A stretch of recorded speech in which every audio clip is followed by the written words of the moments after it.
नमस्कार दोस्तों, my thoughts with India में आपका स्वागत है। एक बार फिर से मैं रंजित कुमार आप लोग के समक्ष अपने थॉट रखने जा रहा हूं। और आज हमारा जो थॉट है वो चुनावों के लेकर है। 2024 के लोकसभा चुनाव को लेकर है। 2024 के चुनाव को लेकर हर तरह की पार्टियां जो है बहुत ही ज़्यादा एक्टिव मोड में है। इसमें कोई संशय की बात नहीं है। इस बार कांग्रेस पार्टी हर तरह से साम दाम दंड भेद हर तरह के पैतरे को आजमा रही है। चाहे इमोशन की बात हो, चाहे रोजगार की बात हो, हर तरह की बात को वो ढूंढ कर जनता के समझ ला रही है।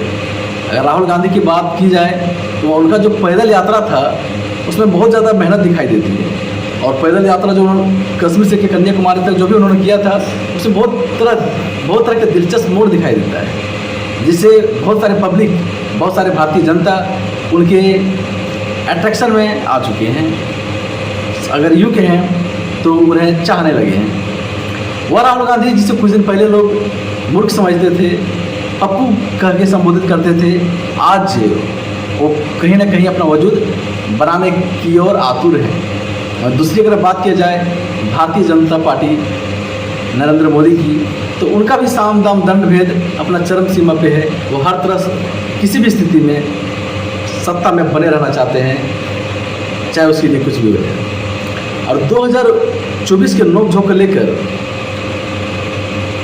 सारी पार्टियां पूर्ण रूप से एक्टिव मोड में हैं। भारतीय इतिहास में हम लोग ये जानते आए हैं कि दो तरह की प्रमुख पार्टियां भारत में रही है। पहली है NDA, national democratic alliance, means राष्ट्रीय जनतांत्रिक गठबंधन। दूसरी है यूपीए, यूनाइटेड प्रोग्रेसिव अलायंस।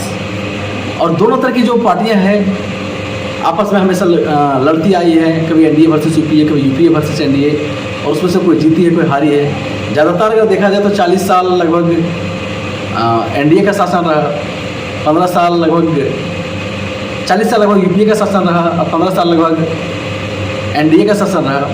कुल मिला के जो भी हो सरकार है यही दोनों का रहा है, एनडीए वर्सेस यूपीए का। आखिर एनडीए कहते किसको है? दिमाग में आता है कि आखिर एनडीए है कि एनडीए कोई पार्टी नहीं है, एनडीए एक संगठन है, वो एक अलायंस है। मीन्स वैसे पार्टियां जो भाजपा को समर्थित करती है, भाजपा को सपोर्ट करती है, वो एनडीए कहलाती है। भाजपा समर्थित संगठन को हम एनडीए कहते हैं, और कांग्रेस समर्थित संगठन को हम लोग यूपीए कहते आ रहे हैं। अब नहीं कहेंगे। क्यों? क्योंकि अब यूपीए का नामो निशान हट गया है। अब एनडीए वर्सेस यूपीए नहीं, अब एनडीए वर्सेस इंडिया हो गया है। अब सोचने वाली बात है, क्या एनडीए इंडिया से जीत पाएगी? क्या एनडीए इंडिया से भी बड़ी हो जाएगी?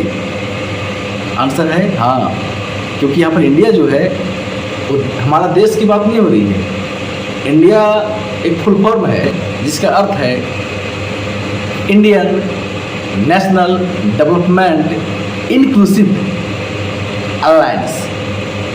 अर्थात कांग्रेस के समर्थित या फिर विपक्षी पार्टियां का जो झुंड है या तो गठबंधन है, उनके जो गठबंधन है उसको हम लोग इंडिया कह रहे हैं इस बार।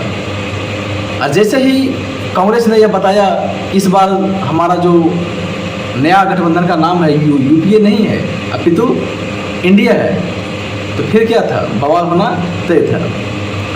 यूपीए का दावा है कि हमारे पास 26 पार्टियां ऐसी है जो इंडिया का भाग बनी हुई है। मीन्स कांग्रेस समर्थित जो पार्टियां हैं उनकी संख्या 26 है। वही भाजपा का कहना है कि जो ऐसी पार्टियां जो एनडीए के साथ है उनका लगभग 38 है। अभी हाल ही में हम लोग देख रहे हैं कि बेंगलुरु में इंडिया का एक सामूहिक मीटिंग हुआ जहाँ पर लगभग 26 पार्टियां के लोग मुखिया उनका वहाँ पहुँचे थे। वहीं बीजेपी का भी दावा है कि हमने भी दिल्ली में एक शानदार मीटिंग बुलवाया था जिसमें 38 पार्टियां हमारी एनडीए जनतांत्रिक गठबंधन में सहयोग हुई और साथ देने की वादा कर रहे हैं। और यहाँ पर दिलचस्प ये है कि दोनों आपस में फिर नोकझोंक शुरू हो गई। वही वाली नोकझोंक, कौन सी नोकझोंक? और सोचने वाली बात है कि विपक्षी पार्टियों के गठबंधन का नाम अगर इंडिया हो गया है तो इस पर कुछ तो कुछ रिएक्शन तो आएगा ही।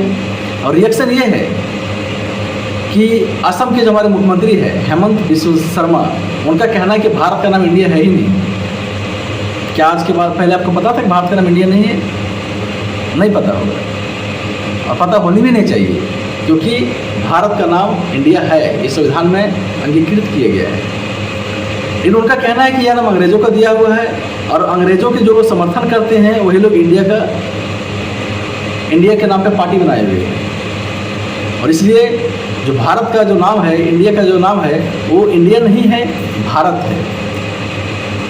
फिर कांग्रेस का बयान आता है कि अगर इंडिया का नाम अगर भारत का नाम अगर इंडिया है ही नहीं, तो आपका skill up India, stand up India और डिजिटल इंडिया, ये सब फिर आप जो हर मेक इन इंडिया, हर तरह के बात में जो आपका इंडिया आ रहा है, फिर आखिर क्यों आ रहा है? तो ये भी बात है।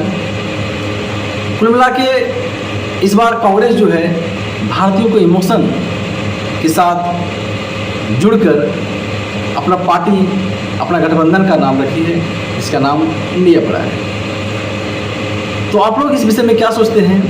आप लोगों को क्या लगता है कि यह जो एक तरफ हमारा नेशनल डेमोक्रेटिक अलायंस है, दूसरी तरफ वो लंबी फुल फॉर्म वाली इंडिया है, दोनों में से कौन बेहतर है?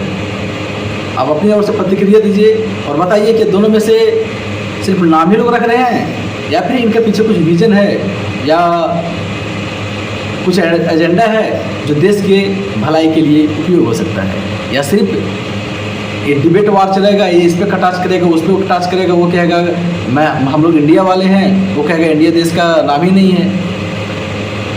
अब इस विषय में आप लोग क्या कहना चाहते हैं और लाइक कमेंट करके ज़रूर बताइए।